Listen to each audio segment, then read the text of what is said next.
অনুপ্রেরণার আরেক নাম। মানে খাইতে খাইতে তো শেষ হয়ে যাচ্ছে তোমরা।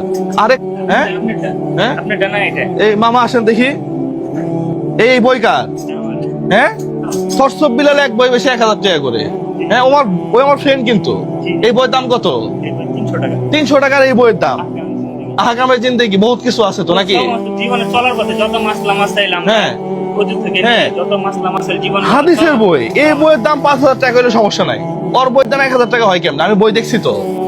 পাবলিক বোকা, বোকার স্বর্গে বাস করো। অনুপ্রেরণার আরেক নাম। মানে খাইতে খাইতে তো শেষ হয়ে যাচ্ছ তোমরা। আরেক জনকে যারা নতুন কন্টেন্ট ক্রিয়েশনে আসছে তাদেরকে তোমরা বাজ দিতেছো। হৃদয় ভাঙা গর্জন মানে কি? What is this? হ্যাঁ এই বইয়ের দাম কত? হ্যাঁ 350 টাকা বইয়ের দাম। চিকিৎসা নবীজি কি পদ্ধতিতে চিকিৎসা করছে পুরো এক বইয়ের পাতা দেখছো?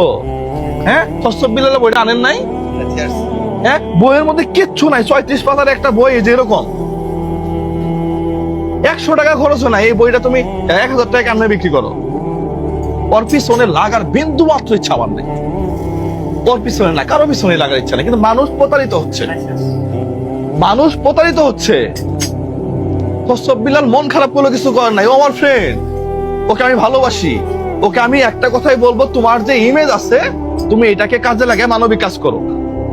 তুই মানুষের সাথে চিটারি করিও না। ওই 2 পাতার একটা গুগলে সার্চ দিলে ওরগুলা বাণী অহরহ আসবে। ওই যে বই লিখছে, আমি চ্যালেঞ্জ দিয়ে বলতে পারি, আমি যদি 6 ঘন্টা বসে থাকি ওই রকম বই আমি 2টা লিখবো। আমিও বিএসসি ইঞ্জিনিয়ার, মাল মাথার মধ্যে একবারে কম আছে তা না, কিন্তু মানুষকে ঠকাইতে পারবো না। কথা স্পষ্ট। আমার রেস্টুরেন্টে দম বিরিয়ানি 200 টাকা পাওয়া যায়, যেখানে খরচ আছে 180 টাকা।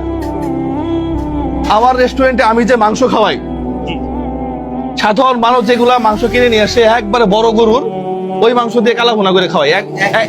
একই খাবার 5 স্টারে গেলে আপনার পরে 600 টাকা লাগবে। আমার এখানে 250 টাকা দিয়ে খায়। আমি যেই গরুর রান খাওয়াই আমার রেস্টুরেন্টে, খাসির রান দেখাইছি তো আমি, একবারে বড় বড় বাজার থেকে যেগুলা ভালোগুলা। আমাকে বলছিল ভাই ওই রাতের বেলা দিয়ে আসবো নি, ওই যে মেরা সেরা যেগুলো আছে না, যেগুলো অসুস্থ এসে, আমি বললাম যে আমি ওগুলা করি না, আমরা নিজেরাও খাই হবে। আমি নিজেই খাই ওখানে, আমার সন্তান খায় এখানে, আরেকজনের সন্তান এসে এখানে খায়। আমার ভিডিও দেখে আসে না ওরা, এসে যদি বলে যে ভাই এটা কি দিলেন। সরসব বিলাল হিউজ পরিমাণ ভ্যালু কামাইছে। ওয়েল, তোমার এই ভ্যালুটাকে কাজে লাগে মানবিক কাজ করো, অন্য কাজ করো। ঠিক আছে, বইটা তুমি 100 টাকা করে বিক্রি করতা, 150 টাকা করে বিক্রি করতা। আমার কাছে আসার পর আমি বলছি যে এটা কি হইলো, তাহলে তো শত শত মানুষ প্রচারিত হচ্ছে। আমি এক সরসব বিলালকে খুশি করার জন্য চুপ করে থাকলাম, কিন্তু এই যে শত শত